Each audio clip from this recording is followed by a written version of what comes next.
I'm your host, Dr. Aliber Lozano, Alumni Services Lead here at Avid Center. Our topic today is starting your own business. So you have your dream job right now. You're working 8 to 5, possibly longer, but you want to expand beyond that as an and you want to successfully juggle working this job you have right now and enter the world of entrepreneurship. Be your own boss. To help us explore this topic of having a full time job and being her own boss, joining me today is Tamika Smith, an avid alumni and executive events producer at Salesforce. Let's begin on this Avidly Adulting episode Career and Company, starting a business while loving your full time job. Tamika, thank you for joining us. How are you doing today? So much for having me. Of course. I know it's a little chilly up in Chicago. A bit, just a bit. We got a little flurries here and there, but we're making it. I got my little Eskimo outfit on, so Yeah, we're you trucking. definitely have a vibe there, and you're making it work for the weather, and you're keeping us warm here on the other side. So, welcome again. And I'd like to start by just for the folk who don't know out there, and for those Avid alumni who do, what is your story? How has your Avid alumni journey been up to this point? So I am originally from Freeport, Illinois. I currently reside in Chicago, Illinois. I have been here a bit about 10 years. My journey started quite some time ago. I have been in my career for about 15 years, but I've always kind of been a bit of a socialite. So I started kind of young, deep diving in music and different creative spaces. I attended Jackson State University. I have a degree in advertising and marketing, and I am all things creative, all things music, all things fun, all things production. So I get to do a lot of really cool and amazing things, and I'm so grateful for it. What do you remember most about how Avid helped you land in all things Tamika, all things creative, all things being here? Great question. One thing that Avid empowered me to be was social. There, in the classes, you're with a lot of different peers, and it really taught me how to thrive in a social environment and deal with different energies, different personalities, and different backgrounds of all levels. So that was probably the greatest lesson that I learned was just how to deal with people because I work in a field full of people all across the globe. So that's probably the greatest lesson on top of really being laser focused on organization because I do a lot of projects and being organized is key. Yeah. And you can tell you're a people person. You've got to be in the field that you've chosen or Yes, that has chosen you. And so yes. we're lucky to explore that. You and I have talked a little bit before. Now, but in your college, you transitioned from one campus to the next, didn't you? I somewhat did. So I started off in a JUCO in my hometown, and of course, this hometown, so everything is very familiar. And then I transitioned into an HBCU, which was a total culture shock even for me as a Black woman going to a university that is predominantly Black. I come from a space that is majority, and there wasn't a lot of Black culture. So to go to an HBCU was very much a culture shock that I embraced, but it was a little difficult making that transition. Yeah, and it happens to a lot of first generation college goers or a lot of first. You're going from a culture that you know into a culture that you'd expect to be really successful at. And you were successful because you embraced it. Tell us how that shock and that transition as you moved from college into career replicated itself, but maybe you did a little bit better because you had some learning right underneath your belt. Yeah, like I mentioned, I honestly started my career very young. I was in the field maybe about 19 or 20 years old, and I was still very fresh in college and still learning about all the things that I would be doing today. And to be able to be exposed to that at a young age was so helpful, especially because the field in which we know it now was really just coming onto the scene back then. So for me to be in the prime of my learning at a HBCU and then being able to implement that in the field was just so healthy. And I'm grateful for the opportunities that I got even at a very young age because I mean, I started off working in like expos and conventions like at McCormick Place as a child. I mean, I was 19 years old, pedaling one of the biggest convention centers in the world during the summers of me coming home from college.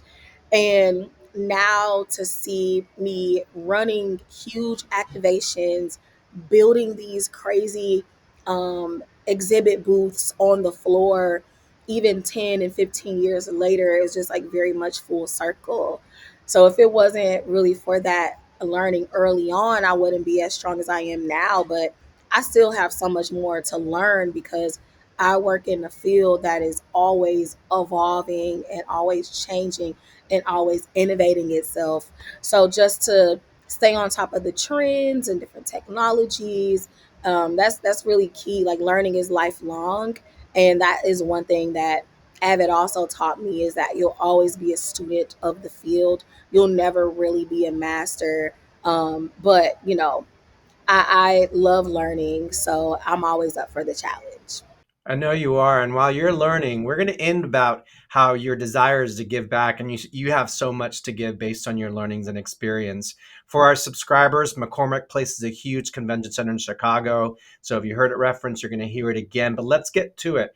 Right now, Tamika, you have a full time job and you're really I do. successful at it with Salesforce.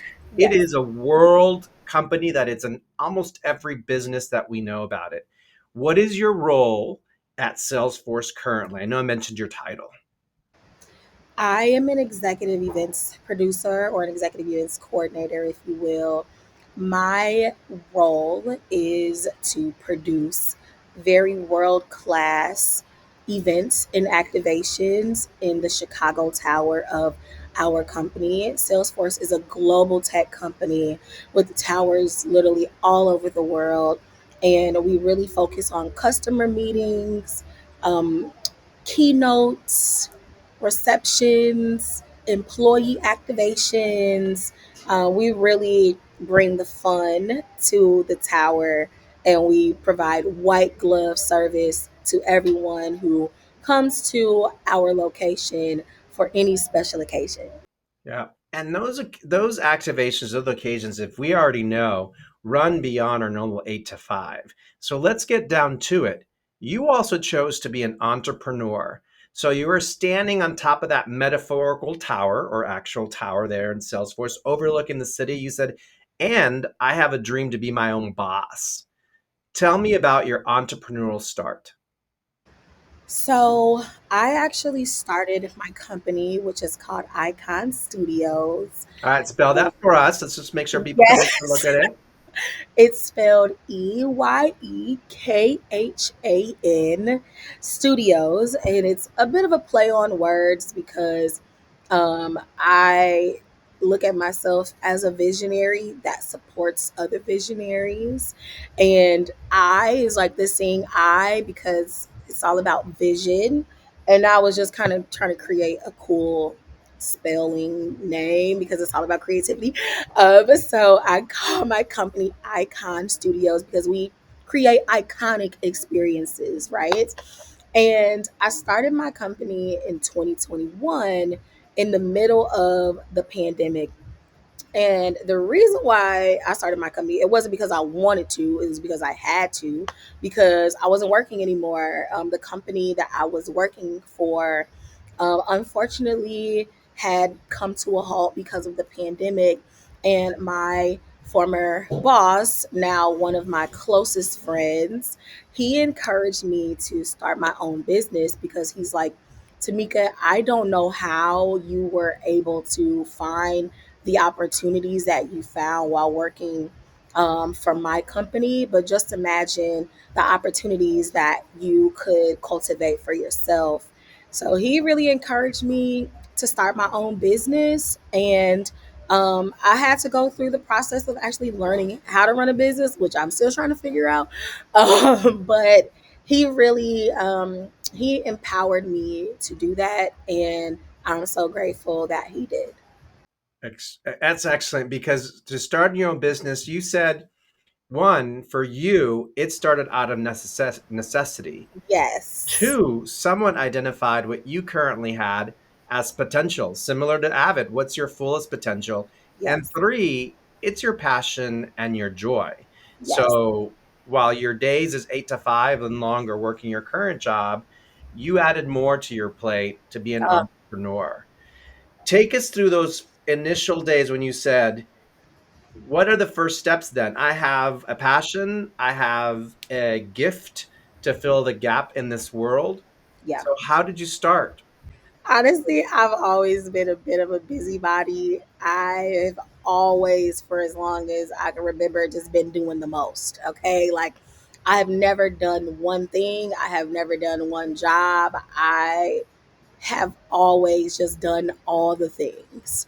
And when I first started my company, I was, trying to figure out what that looks like, what my service is, what my product is, who my consumer is, who are my customers, who are my clients. And the great thing about it is that I'd already had a great career. Um, at this point, I was maybe in late 20s, 30, and I'd kind of created a bit of a name for myself as a producer, as a project manager, working with these different brands, working on these different projects. So I already had a bit of traction for myself. And when it came down to starting my business, I did have to go through some learnings in order to actually start the business, which was I needed to file an LLC, which I had to go through the Secretary of State and pay, I think it was about $150 to declare my business as an actual business. From there, I was like, okay, I don't really know what I'm doing. I need to actually learn how to run a business because your service and your gift and your talent is one thing, but being an entrepreneur and operating a taxable business and a company is another thing. So what I did, I reached out to my local SBDC, which is called, the acronym is the Small Business Development Corporation, and a lot of cities have this resource, and it's free resources for small businesses to learn how to run and operate their businesses and understand all the resources thereof. So I enlisted in my local SBDC. I received a business coach for free, and she walked me through my business plan. She walked me through creating literally like a full strategy plan on what the profile of my business was, who were my clientele, who were my competitors, what my pricing structure was, also financial forecasting for 3 years, and all of the different services and the sub services that I was charging for, helping me create my contracts and agreements. Like, this lady, her name was Rebecca Chauncey. Shout out to you.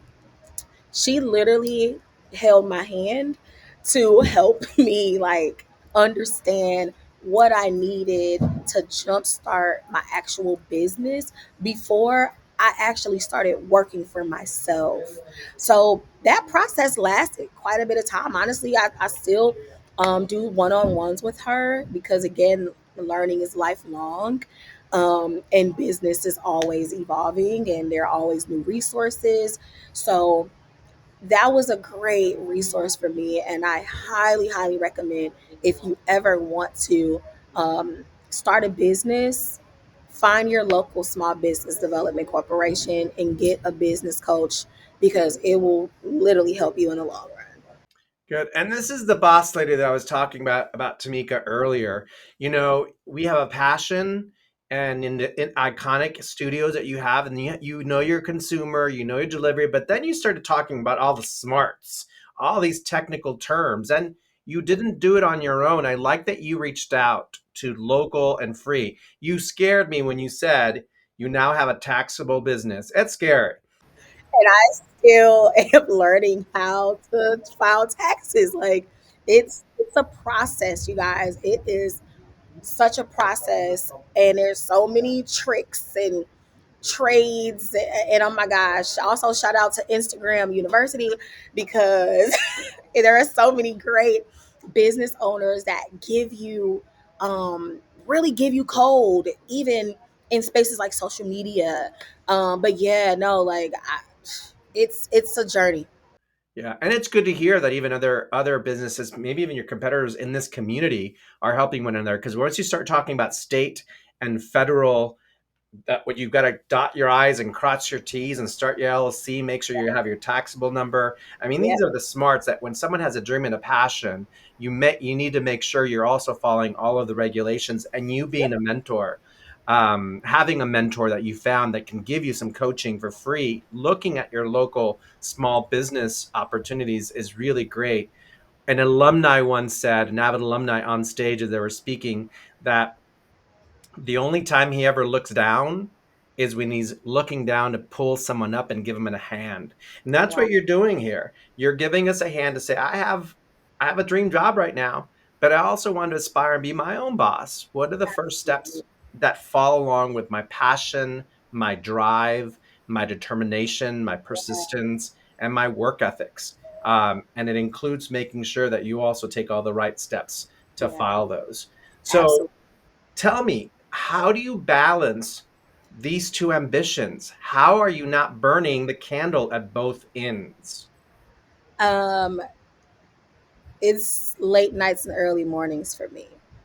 And I am not a morning person at all. um I have a drive that drives itself. You have to want success as much as you want to breathe. And that is deep, okay? But when you know that you have a purpose and a destiny that's greater than you, you're willing to do what it takes to get it done. I was just telling someone the other day, I'm like, I have to do it. And I was so exhausted. I'm like, I have to do it until it's done because if I don't do it, who gonna do it? Who's gonna do it? So like the drive has to drive itself. Time is inevitable, right? And I work in a field where it's extremely long days. You have to really want to do this. Dealing with all the people, all the personalities, all the energies, on top of creating all the plans. You're in front of your computer all day. You're on calls, meetings, sending a million emails. Then you have to make time and space to actually be creative, stay up on the trends. Like it is a being in the creative field is for special people. It's truly for special people because we're creating in other spaces where the job the scope of work is if you're a lawyer that's tried and true. If you're a physician, it's tried and true. You're kind of going by book. When you're in creative, your job is to create on a blank canvas. And that sometimes takes a drive that you literally have to allow for it to drive itself. Like, I'm so grateful that I get to work with so many other creatives that inspire me. I get to see the evolution of their work, and you take little tidbits and pieces from other things and you implement it in your plans and your vision, and you kind of sprinkle your personality and your perspectives on it. But it really is, free for all. Like you can literally do anything that you want to do, and I'm grateful for that. Like I'm grateful that I feel free and I feel empowered, and I'm happy that I chose the career space that I'm in. But it is a lot of time. I have no essence of time. Unfortunately, I have no off button. I rarely have boundaries for myself, just because I love what I do so much. So I don't really have an essence of time. Like, yes, do I get tired? 1000%. But it's a good exhaustion because I'm giving so much energy into the things that I love to do, but it's also refueling me to continue creating great moments. Good. And for the aspiring entrepreneurs, and you're giving us advice not just for the creative, but the doctors and the lawyers that you mentioned. They might want to start their own business while they're doing their full time because it's their passion and their drive. For that full-time parent that you're working endless hours, but you want to start another job other than your full time parenting job, then you're giving us advice of how to start our own business, which is really, really admirable. So I'm starting now. I'm in my first, maybe my second year in my job at Salesforce, working right alongside of you. What advice would you give me to start laying the groundwork so that I can be and start my own business as an and to what I'm currently doing? Um, Let me think about that. You really have to understand what your purpose is, and you also have to understand what they always say when you're starting your business: what problem are you solving, right? um what void are you filling? And then you have to identify who is in need of your service, right?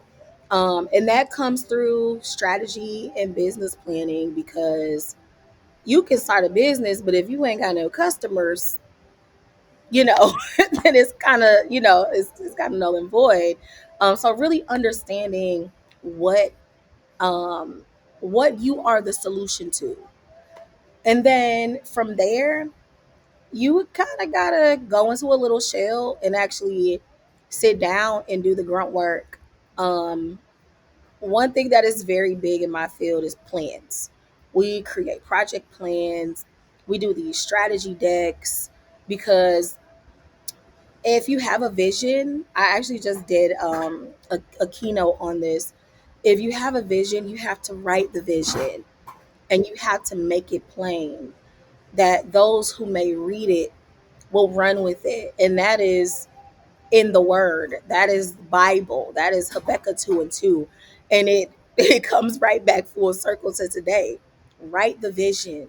Like, I can't stress enough how important it is for you to actually have a vision and a plan that is comprehensive, because once you start reaching out and cold calling and cultivating relationships, like, you want people to understand the identity of your business, and you have to actually sit down and think about that before you actually deep dive into the business, because you have to have some direction. So it really helps you create a path for yourself.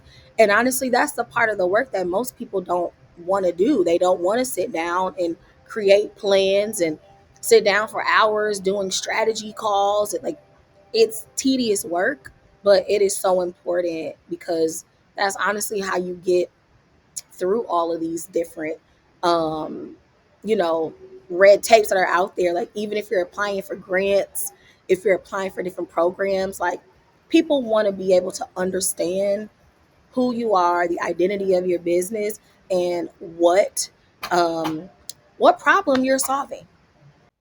That's really good advice because I like what you said. The first step is you have a vision, you have a dream, you have an aspiration.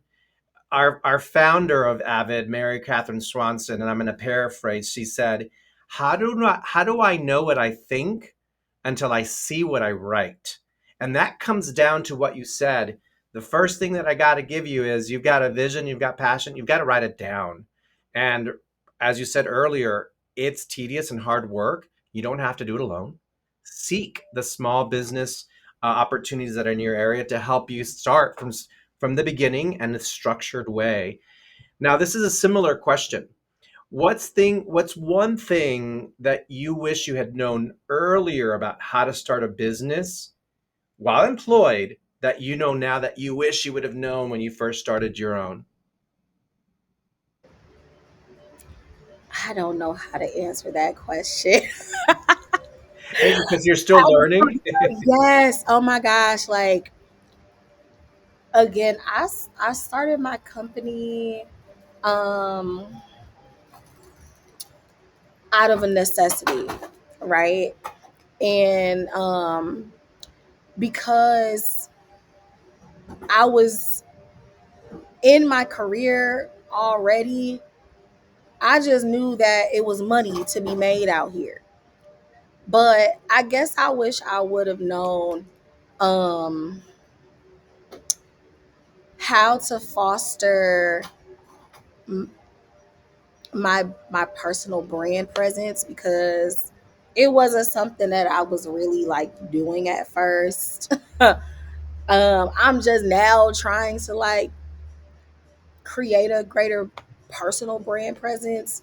But when I first started my business, I ain't have no websites. I didn't have none of that. Like, I'm just out here on a women of prayer and like social media, LinkedIn contacts. Like, I didn't have what most companies had, and I kind of skated on that for a while. Like, I honestly didn't get that stuff really until last year. I didn't take it serious enough. Like, oh, I don't need to do photo shoots. Oh, I don't need a portfolio. Oh, I don't know. And now I swear by it. It's cold. Like, I want people to be able to go to my page and be like, wow, like she does such great work. Um, but I just didn't feel like it was necessary at the time. And now I'm just like, yep, need that. I need that. I need that because I still have to compete. You know, this is a very competitive space that I work in. There's so many dope producers and dope creators, and they're getting the projects and they getting the projects that I want. So it's like I have to be able to level my personal brand up in order for others to take me and my business serious.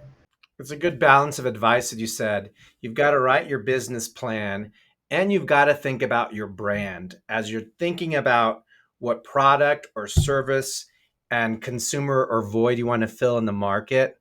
You got to think about your brand. And today, branding, as you said, is a whole lot different than before. You just talked Oh, about having your web page, having the media, your LinkedIn, your socials got to reflect the professional brand that you want to do in your field and your industry where you're starting that entrepreneurship. yep. And challenging, Tamika, is, and you still got to balance that your brand is also on your 8 to 5 other Yep. dream job that you currently have. Exactly. Exactly. Luckily for me, um, I I started working on my portfolio. Like, one thing I'm always working on, like every day, is my resume. Um, because I'm doing a new thing every day, and I want that to reflect in my resume as different opportunities are being presented to me. And then I also design my own portfolio that gets updated every so often as I'm doing different projects. But that's like the essence of the job, right? But when it came to Tamika, I I tend to kind of hide behind my work. I don't always necessarily put myself out there as the visionary. I kind of I always say I let my work speak for me. I let my work, my reputation precedes me. But this year, I have been trying to focus a bit more on personal brand and who I am in the marketplace as a thought leader, as an expert in my space. And yeah, it's a different energy than the work. Like you say you have a 10-year career and you're known for your work, but what I've learned is that, like take the Beyonce and the Rihanna effect, right? People love Beyonce for her music. That is cold to the world for both Rihanna and Beyonce. But Beyonce, when it comes out to like her launching her clothing line and different products and services that she's launching, it wasn't doing as well because people don't always feel a personal connection to her. Whereas Rihanna, when she launched Fenty, Savage Fenty, it went crazy because she's so personable and people have this personal connection to Rihanna outside of the brand and outside of her music. Like she connects with people so well where they feel like she's their sister or their mom or their cousin. Beyonce is just kind of like this reigning queen who will never see and touch. And it kind of trickles down into how people patronize her businesses. And that's just something that we kind of talk about in the industry as creatives, right? So that's just one thing that I've been learning is like, I don't really talk to people that much. I just kind of share my projects and be like, this is what I did, and then that's it. So I'm learning how to connect with people a little bit more so they know who Tamika is outside of Eyekhan Studios or outside of Salesforce. Nice. Now, even in your perspective about branding and how consumer reacts and using Beyonce and Rihanna, subscribers, I know right now we just started a full on debate. And if you have any questions, whether Beyonce or Rihanna is doing a better or not so better job, you go and talk to Tamika. Do not email alumni services at this point, because I know you just started a real good conversation happening with people with our subscribers right now. Um, but I do want to thank you as you've taken this out through how do you work your dream job and begin an entrepreneur, especially for those who are entering their jobs right now and thinking to the future, thinking beyond and trying to start it up.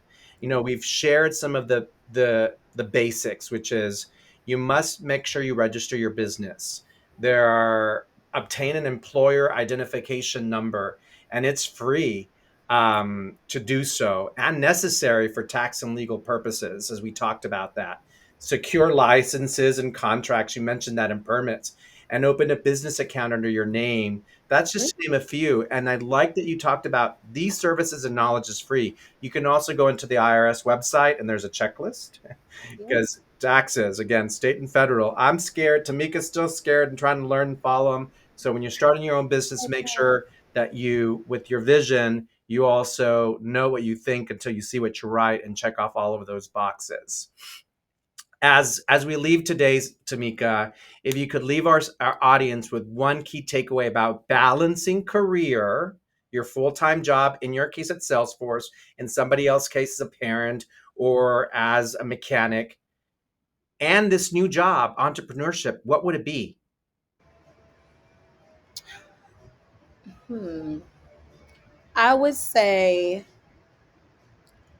always stay centered, always stay balanced, because your greatest self is going to require you to be laser focused on what your purpose is. And whatever is a distraction, you have to get rid of it, unfortunately.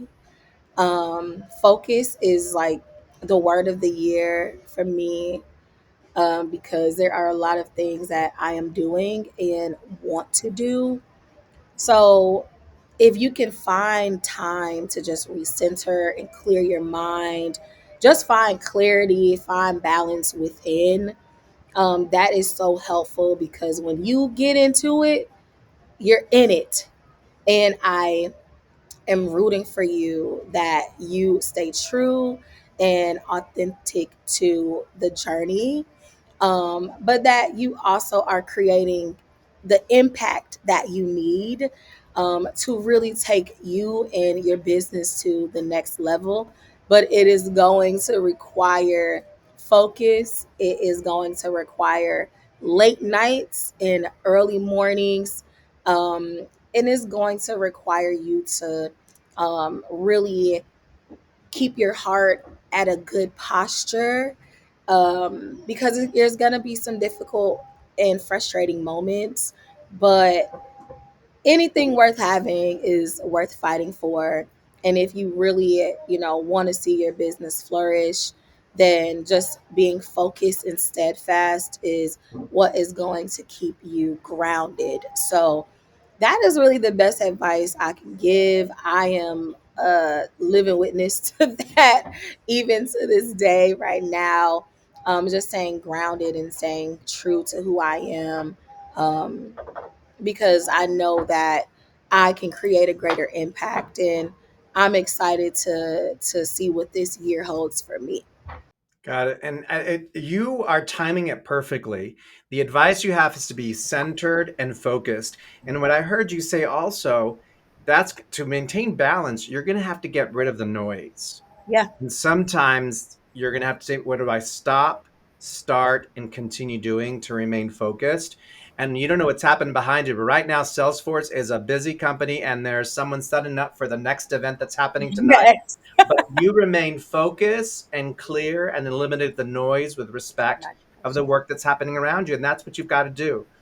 So I appreciate that. Now, now I thought you were going to sing something for us. Oh, I kind of charge for that. That's the way the big boss comes. You see an audience, you see an opportunity, and you've got to get paid for it. So go to Eyekhan Studios and see what you can book. And you can get the star, the boss lady, the entrepreneur, the dreamer, and the inspiring person that Tamika is. So thank you again, Tamika, for being here. I want to end with one of the quotes that Mark Twain said is, the secret of getting ahead is getting started. You've Oh my given us many tips. While I have my full time job, whoever I am, it's my first year, second year in my new career, that I can have that vision and how I can start doing this. So thank you, Tamika, for sharing your advice, helping explore to be our fullest as professionals. You can love your job and build your own business. And I love my job. Shout out to Salesforce. Like, such a great company and so many opportunities out there, for those who want to get into tech and just all things innovative. It is truly a great company to work for. It has been a dream come true. I love my team so much. I love my manager so much. It's a beautiful building. So shout out to Salesforce for giving me an opportunity to be creative in this space. But Icon is still doing his thing here and there, and I'm looking forward to what we do this year. Yeah. And it's always try find the right fit that works for you. You prepared yourself in your career coming out of college or any preparation coming out of high school or technical schools. Find the right fit so you can find the right team and the right organization, just like Tamika did. And you'll be able to give a shout out to those individuals. Subscribers, thank you for joining us on this episode as we explored new professional opportunities while accepting the present. As like Mark Twain said, you got to get started. That's our time today for this episode of Avidly Adulting. Be good today because that's enough. And together, let's strive to be great tomorrow. Thank you so much.